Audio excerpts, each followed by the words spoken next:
സ്വാഗതം. കാണാത്തതും കേൾക്കാത്തതും.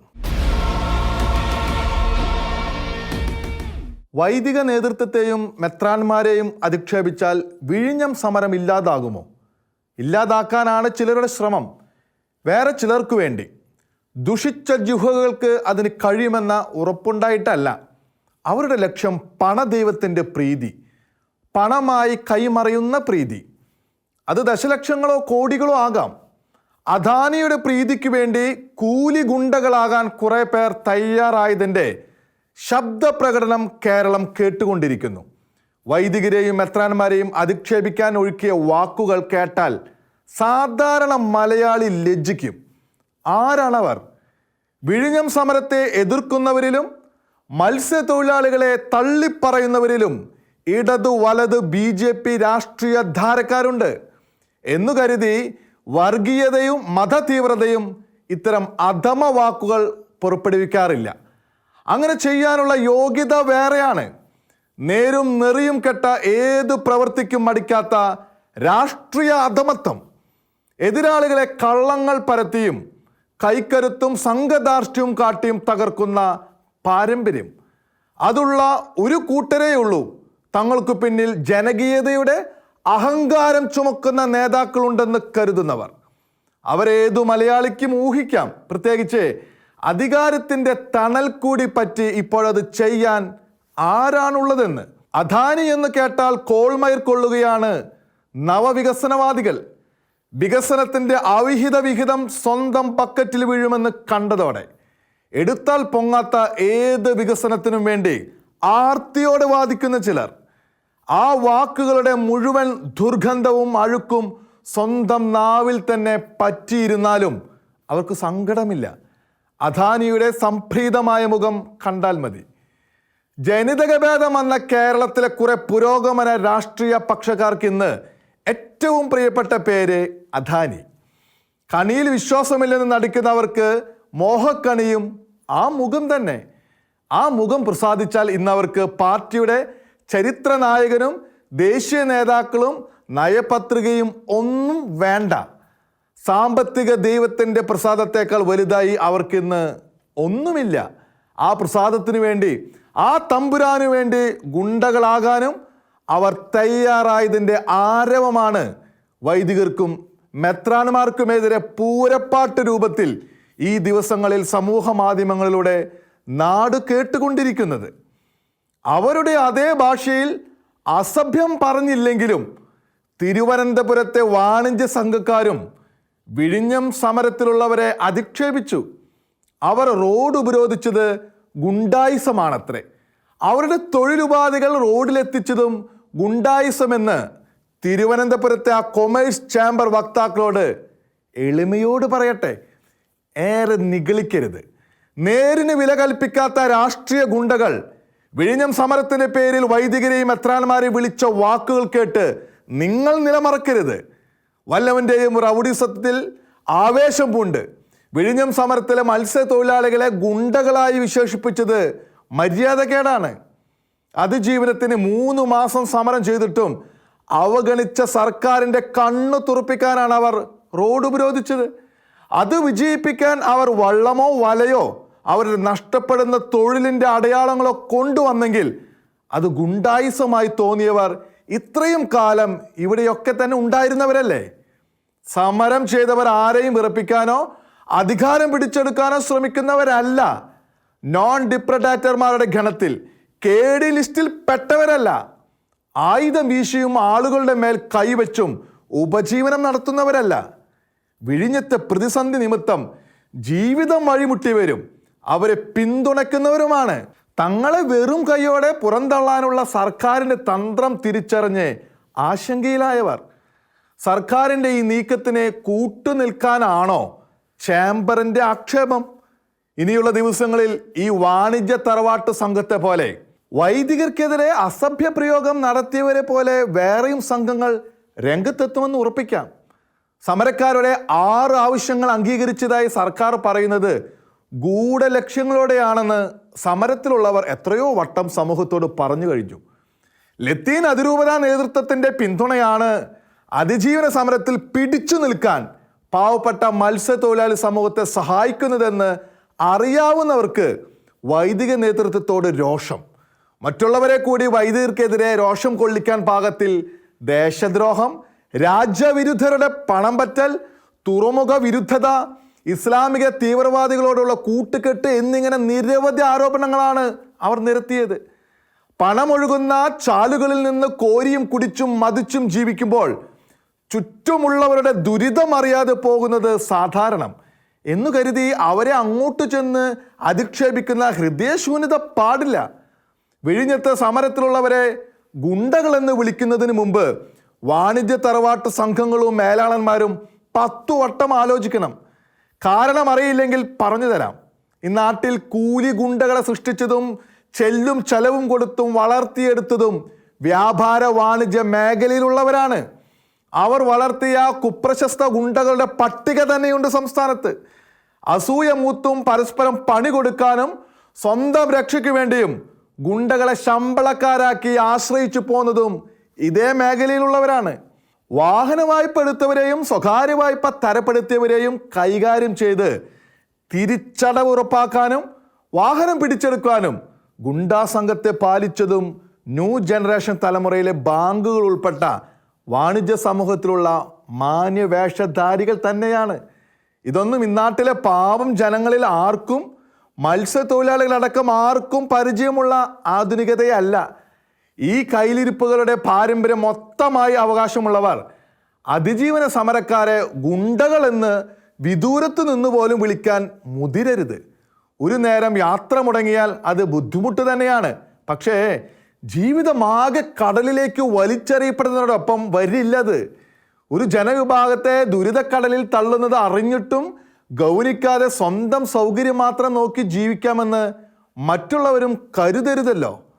10 അംഗങ്ങളുള്ള പ്രസ്ഥാനങ്ങളുടെ സമരാഭാസങ്ങളിൽ പോലും പഞ്ചപുച്ഛമടക്കി നിന്നു പോണവർ ആയിരക്കണക്കിന് ജനങ്ങളുടെ ദുരിതം അറിയാൻ ബാധ്യസ്ഥരാണ്. അതറിയിക്കാൻ, അതുവഴി സർക്കാരിൻ്റെ കണ്ണു തുറപ്പിക്കാൻ തന്നെയാണ് അവർ ഇത്തരത്തിൽ സമരം ചെയ്തത്. മത്സ്യത്തൊഴിലാളികളോട് കാട്ടുന്ന ദ്രോഹം മൂടിപ്പിടിക്കാൻ വേണ്ടി യാത്രയ്ക്കുള്ള അവകാശം, പൊതുജനങ്ങളുടെ അവകാശം എന്നിങ്ങനെയുള്ള പവിത്ര പദങ്ങൾ ഉച്ചരിച്ച് ജനങ്ങളെ രോഷം കൊള്ളിക്കാൻ ശ്രമിക്കുന്നവർ കപടബുദ്ധികളാണ്. പൊതുസമൂഹത്തെ വഞ്ചിച്ച് അതിജീവന സമരക്കാർക്ക് എതിരെയാക്കാനാണ് അവരുടെ ശ്രമം. കരച്ചിൽ ശല്യമായപ്പോൾ സ്വന്തം കുഞ്ഞിനെ കൊലപ്പെടുത്തിയവരുള്ള ഭിന്നശേഷിക്കാരനെ പിതാവ് കൊല ചെയ്ത നാട്ടിലാണ് നമ്മൾ ജീവിക്കുന്നത്. ഒരു വലിയ ജനസമൂഹം അതിജീവനത്തിന് നടത്തുന്ന രാഷ്ട്രീയ വിനോദമല്ലാത്ത ജീവൻ മരണ സമരം കൊതുകു കുത്തലിൻ്റേത് പോലൊരു അസൗകര്യം സൃഷ്ടിച്ചേക്കാം എന്നു കരുതി അവരെ ദ്രോഹിക്കാൻ കൂട്ടുനിൽക്കുന്നതിൻ്റെ അപകടം പൊതുസമൂഹം തിരിച്ചറിയാതെ പോകരുത്. ശശി തരൂർ ജാഗ്രത. കോൺഗ്രസിൽ ഭാവിയുള്ള അദ്ദേഹത്തെ വീഴ്ത്താൻ സ്തുതി പാഠകരെ അനുവദിക്കരുത്. അത്തരം മാധ്യമങ്ങളാൽ അദ്ദേഹം വഞ്ചിതനാകരുത്. നിശ്ചയമായും അദ്ദേഹം രാഷ്ട്രീയ അപകടത്തിൻ്റെ വക്കത്താണ്. സ്വയം മറന്നാൽ, പ്രശംസകളെ അതിമറന്ന് വിശ്വസിച്ചാൽ. അദ്ദേഹത്തെ എതിർത്തവർ അതിൻ്റെ പഴി പോക്കാനും അമിതമായി പ്രതീക്ഷിച്ചവർ നഷ്ടബോധം നീക്കാനുമായി അദ്ദേഹത്തെ അതിരില്ലാതെ വാഴ്ത്തുന്നു, വാനോളം പുകഴ്ത്തുന്നു.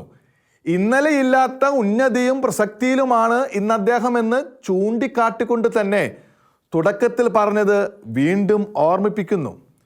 വഞ്ചിതനാകാതിരിക്കുക. നിശ്ചയമായും കോൺഗ്രസും ജനങ്ങളും ശശി തരൂരിന് നന്ദി പറയേണ്ടുന്ന അവസരമാണിത്. കോൺഗ്രസ് അധ്യക്ഷനെ നിശ്ചയിച്ചത് ഒരു തെരഞ്ഞെടുപ്പിലൂടെ എന്ന് പറയാൻ അവസരം സൃഷ്ടിച്ചതിന്. പ്രസിഡന്റിനെ തങ്ങൾ തെരഞ്ഞെടുപ്പിലൂടെ നിശ്ചയിക്കും, പക്ഷേ അത് ഹൈക്കമാൻഡ് പറയുന്ന ആളെ ആയിരിക്കും എന്ന മട്ടിലായിരുന്നുവല്ലോ അവസാനം വരെയും പുറമേക്ക് വന്ന വിവരങ്ങൾ. എന്നാൽ അതൊരു യഥാർത്ഥ മത്സരമാക്കിയത് ശശി തരൂരാണ്. അദ്ദേഹത്തിന് നിശ്ചയദാർഢ്യവും ആത്മവിശ്വാസവും ഒരു പക്ഷേ തൻ്റെ സ്വീകാര്യതയെക്കുറിച്ച് തോന്നിയ അതിസങ്കല്പവും തന്നെ. അതേസമയം അദ്ദേഹം ഒരു കാര്യം തിരിച്ചറിഞ്ഞിരിക്കും. പുറമേ കുറെ മാധ്യമങ്ങൾ പൊട്ടിക്കുന്ന ഓലപ്പടക്കമല്ല പാർട്ടിക്കുള്ളിലെ യാഥാർത്ഥ്യമെന്ന്. 8000 വോട്ടും 1000 വോട്ടും തമ്മിലുള്ള വ്യത്യാസം ഒട്ടും നേർത്തതല്ല. എത്ര അകലെ നിന്ന് തിരിച്ചറിയാവുന്നതാണത്.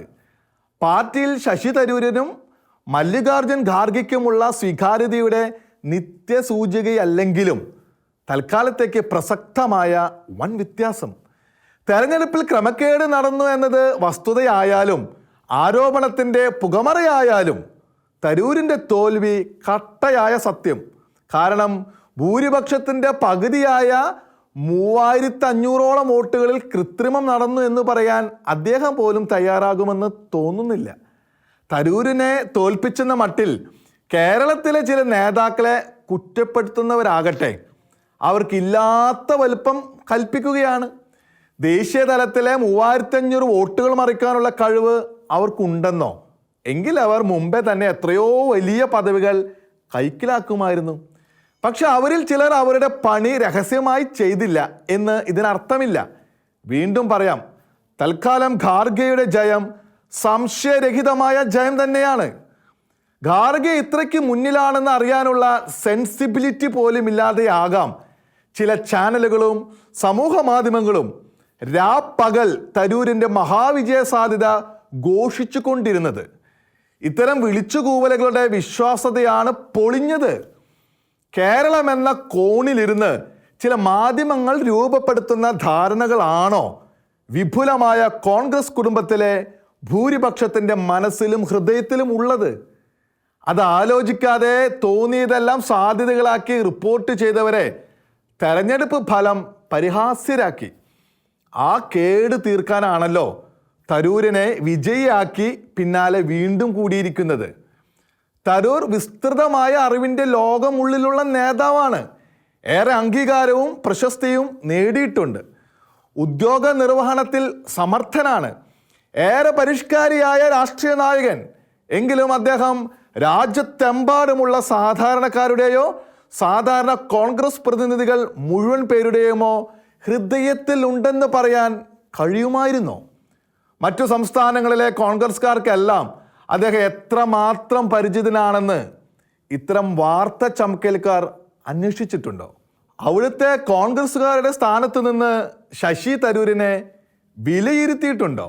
ഭരണാധികാരി എന്ന നിലയിൽ ശശി തരൂർ കഴിവുറ്റ നേതാവായിരിക്കാം, ആകുമായിരിക്കാം. പക്ഷേ അനേകം ഭിന്നമോഹക്കാരെയും വിഭിന്ന താല്പര്യങ്ങളെയും കൂട്ടിയിണക്കിയും പ്രവർത്തകരെയും ജനങ്ങളെയും ആവേശം കൊള്ളിച്ചും പാർട്ടിയെ നയിക്കാനുള്ള കഴിവാണ് സംഘടനയിൽ പ്രധാനം. ആ കഴിവ് തരൂരിനുണ്ടോ എന്നതല്ല തെരഞ്ഞെടുപ്പ് റിപ്പോർട്ടിങ്ങിലെ പ്രസക്ത ചോദ്യം. വോട്ട് ചെയ്യുന്ന പ്രതിനിധികളിൽ ഏറെ പേരും ശശി തരൂരിനെ ആ കഴിവുള്ളവനായി കണ്ടിരുന്നോ, അറിഞ്ഞിരുന്നോ എന്നതാണ്.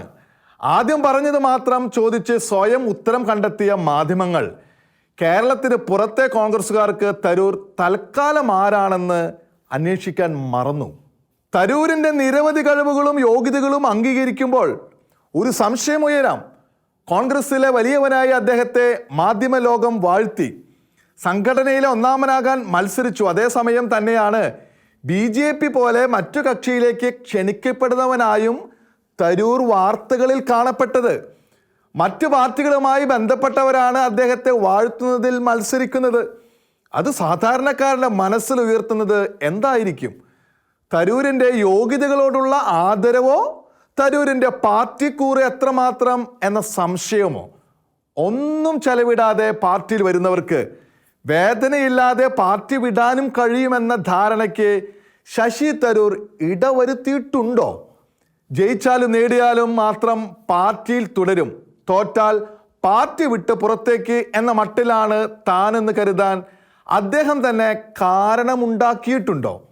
തന്നെക്കുറിച്ച് ഉയരാവുന്ന ഈ ചോദ്യങ്ങളെല്ലാം സ്വയം ചോദിച്ചുകൊണ്ടും പാർട്ടിക്കുള്ളിലെ യാഥാർത്ഥ്യം ഓർമ്മിച്ചുകൊണ്ടും നീങ്ങിയാൽ തരൂരിനും തരൂർ വഴി കോൺഗ്രസിനും നേട്ടങ്ങൾക്കു വകയുണ്ട്. കോൺഗ്രസിനെ രാജ്യത്ത് നിന്ന് ഉന്മൂലനം ചെയ്യാനുള്ള ആരുടെയും നീക്കത്തെ ഒരു ശരാശരി ഭാരതീയനും അംഗീകരിക്കില്ല.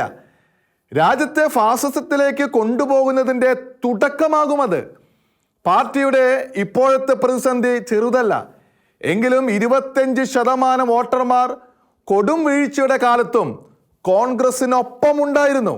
അതുകൊണ്ടും തന്നെ പാർട്ടിയെ ഒന്നിച്ചു നിന്ന് ശക്തിപ്പെടുത്താൻ ഖാർഗെയും തരൂരും എല്ലാ കോൺഗ്രസ് നേതാക്കളും തയ്യാറായാൽ കോൺഗ്രസിനെ പ്രസക്തി തെളിയിക്കാം.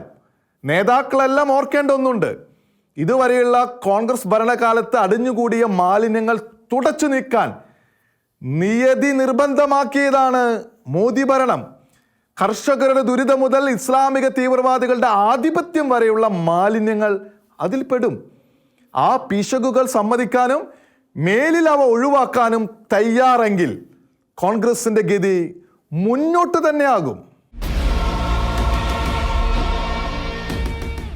മന്ത്രവാദത്തെക്കാൾ എത്രയോ ഭയാനകമാണ് പരോക്ഷ മന്ത്രവാദം. ഇസ്ലാമിക തീവ്രവാദികൾ സ്വജനത്തോട് ചെയ്യുന്ന ദ്രോഹവും വഞ്ചനയും. നാടാകെ മന്ത്രവാദ വേട്ട നടക്കുമ്പോൾ ഈ ദ്രോഹത്തെക്കുറിച്ച് കൂടി മുസ്ലിം സമൂഹം സ്വജനത്തെ ബോധ്യപ്പെടുത്തുമോ? കൊന്നാലും മരിച്ചാലും സ്വർഗം, കൊല്ലാതെ വന്നാൽ നരകമെന്ന മന്ത്രമോദി നിരവധി പേരെ മതഭ്രാന്തിൻ്റെ ചട്ടുകങ്ങളാക്കി നശിപ്പിക്കുന്ന ദുഷ്ടതയെക്കുറിച്ച്, അതിൻ്റെ ഇരകളെ കാണണമെങ്കിൽ, അതിൻ്റെ ഭീകരത അറിയണമെങ്കിൽ രാജസ്ഥാനിലെ അതിസുരക്ഷാ ജയിലിലെ ഇരുട്ടിൻ്റെ ഭീകരതയിൽ നിലവിളിക്കുന്ന 2 പേരെ കുറിച്ച് അറിയണം. പ്രവാചക നിന്ദയുടെ പേരിൽ ഒരു തയ്യൽ കടക്കാരൻ്റെ കഴുത്തറുത്തവരുടെ അവസ്ഥ, ഒപ്പം ഇസ്ലാമിക തീവ്രവാദത്തിൽ പങ്കുചേർന്നതിനെ രാജ്യത്താകെ അറസ്റ്റിലായ 3000-ഓളം വേറെയും പേരുടെ അനുഭവം. ഒരു മുസ്ലിം ലീഗ് നേതാവ് ചൂണ്ടിക്കാട്ടിയതുപോലെ രാജ്യത്ത് ഇത്രയും പേരുടെ ജീവിതം ഇരുട്ടിലാക്കാൻ ഇസ്ലാമിക ഭീകരതയ്ക്ക് വേണ്ടി നിലകൊണ്ട തീവ്രവാദ സംഘടനകൾക്കും അതിൻ്റെ തലപ്പത്തുള്ളവർക്കും കഴിഞ്ഞു. സാധാരണമായ ക്രിമിനലിസം ആയിരുന്നില്ല രാജസ്ഥാനിലേത്. പ്രവാചക നിന്ദ നടത്തിയെന്ന് ഇസ്ലാമികവാദികൾ വിധിച്ച നുപൂർ ശർമ്മയെ പിന്തുണച്ചതാണ് തയ്യൽക്കടക്കാരൻ്റെ കുറ്റം. അയാളെ വധിക്കാൻ പാകത്തിൽ മതവിശ്വാസികളെ ഒരുക്കിയെടുത്തത് ഭ്രാന്തൻ മതനേതാക്കൾ. ഒരു വശത്ത് പ്രവാചക നിന്ദ നടത്തിയവരെ വധിച്ചാലും അതിനുള്ള ശ്രമത്തിൽ കൊല്ലപ്പെട്ടാലും സ്വർഗമെന്ന വിഡ്ഢിത്തം പറഞ്ഞ് മോഹിപ്പിക്കൽ. വെറും സ്വർഗമല്ല, ഇന്ദ്രിയ സുഖങ്ങളുടെ സ്വർഗം, ഭൂമി ലക്ഷ്യം വയ്ക്കുന്ന സുഖ സൗഭാഗ്യങ്ങളുടെ ഉച്ചകോടി. മറുവശത്ത് നബി നിന്ദകരെ വധിക്കാഞ്ഞാൽ നരകത്തിൽ പതിക്കുമെന്ന ഭീതിപ്പെടുത്തൽ. അജ്ഞതയും ഭ്രാന്തമായ മതവിധേയത്വവും അല്ലാതെ മറ്റൊന്നും കൈമുതലില്ലാത്ത, മതത്തിനപ്പുറം ലോകമുണ്ടെന്നറിയാത്ത അനുയായികൾ അത് അക്ഷരം പ്രതി വിശ്വസിച്ചു. നരകത്തീക്ക് പകരം സ്വർഗസുഖം ഉറപ്പിക്കാൻ അവരാ ദുഷ്ടകൃത്യം ചെയ്തു. മന്ത്രവാദത്തിൻ്റെ ഇരകളെ പോലെ ഷേക്സ്പിയറുടെ നാടകത്തിൽ വഞ്ചകരായ ദുർമോഹിനികളുടെ പ്രവചനങ്ങളാൽ കുടുക്കിലാക്കിയ മാക്ബത്തിനെ പോലെ ആ ദുഷ്ടകൃത്യം വീഡിയോ റെക്കോർഡ് ചെയ്ത് ലോകത്തെ കാണിക്കാൻ മടിക്കാത്ത വിധം അവരുടെ ബുദ്ധിയെ ദുഷ്ടത കീഴടക്കി. പിടിയിലായപ്പോഴും കുറ്റബോധമില്ലെന്നും മതം പറഞ്ഞതാണ് തങ്ങൾ ചെയ്തതെന്നും വമ്പ് പറഞ്ഞ അവർ വലിയ രക്ഷയിലേക്കും സൗഭാഗ്യത്തിലേക്കുമാണ് തങ്ങൾ പോകുന്നതെന്ന മൂഢമായ ആവേശത്തിലായിരുന്നു. അവർ ഒരിക്കലും സ്വർഗത്തിലും എത്തിയില്ല. പുറത്തു വന്ന വിവരങ്ങൾ പ്രകാരം അവർ ജയിലിലെ ഇരുട്ടു നിറഞ്ഞ ഏകാന്ത സെല്ലുകളുടെ ഭീകരമായ അവസ്ഥയിൽ നിലവിളിക്കുന്നു. മതത്തിനു വേണ്ടി വീരകൃത്യം ചെയ്ത അവരെ കാണാൻ ബന്ധുക്കൾ പോലും എത്തുന്നില്ല. പ്രതീക്ഷയും ധൈര്യവും എന്തെന്ന് അവർക്കിന്ന് അറിയില്ല. പ്രത്യാശ നഷ്ടപ്പെട്ട് നൈരാശ്യത്തിൻ്റെ ആഴങ്ങളിലാണവർ. പിശാചിൻ്റെ ഏറ്റവും വലിയ പ്രവൃത്തി മനുഷ്യരിലെ പ്രത്യാശ നശിപ്പിക്കുകയാണ് എന്ന് ഫ്രാൻസിസ് മാർപ്പാപ്പ പറഞ്ഞത് പിശാചിനാൽ വഞ്ചിക്കപ്പെട്ട ഇവരുടെ ജീവിതത്തിലെ ഭയാനക സത്യമാണിന്ന്. മതഭ്രാന്തൻ്റെ ഉപദേശത്താൽ വീണ് ചാവേറുകളായവർ അനുഭവം പറയാൻ ഭൂമിയിലേക്ക് തിരിച്ചു വരുന്നില്ല. എന്നാൽ സ്വർഗം വാഗ്ദാനം ചെയ്യപ്പെട്ടവർ രാജസ്ഥാൻ ജയിലിൽ ബന്ധുക്കൾക്ക് പോലും വേണ്ടാത്തവരായി, ഒന്നും പ്രത്യാശിക്കാനില്ലാതെ നിലയ്ക്കാത്ത ഭീതിയുടെ ഇരകളായി അലറിക്കരഞ്ഞു കഴിയുന്ന അനുഭവം എല്ലാ ചെറുപ്പക്കാരും മനസ്സിലാക്കിയെങ്കിൽ, പ്രത്യേകിച്ച് തീവ്രവാദത്തിലേക്ക് കണ്ണുവെക്കാൻ സാധ്യതയുള്ളവർ, കൊല്ലാനും ചാകാനും ദുഷ്പ്രേരണ തരുന്ന പിശാച ശക്തി സ്വർഗത്തിലേക്കല്ല കൊണ്ടുപോകുന്നത്, നിത്യനിരാശയുടെയും ഭീതിയുടെയും അതിഭയാനകമായ അനുഭവത്തിലേക്കാണ് അവർ ഇരയെ വലിച്ചഴയ്ക്കുന്നത്. ഈ ഭയങ്കര സത്യം മതതീവ്രവാദത്തിൻ്റെയും മതഭീകരതയുടെയും അതിർവരമ്പിൽ നിൽക്കുന്നവരെ ഇസ്ലാമിക സമൂഹ നേതാക്കളാണ് ബോധ്യപ്പെടുത്തേണ്ടത്. മൂഢസ്വർഗ പ്രലോഭനത്താൽ വഞ്ചിക്കുന്ന ഭീകരവാദി മത നേതാക്കൾ പ്രത്യക്ഷമായ ദുർമന്ത്രവാദത്തെക്കാൾ ഭയാനകമായ പരോക്ഷ മന്ത്രവാദമാണ് തങ്ങളുടെ മേൽ നടത്തുന്നതെന്ന് ഓരോ വിശ്വാസിയും തിരിച്ചറിയുമോ? കാണാത്തതും കേൾക്കാത്തതും അടുത്ത ആഴ്ച ഇതേ സമയം.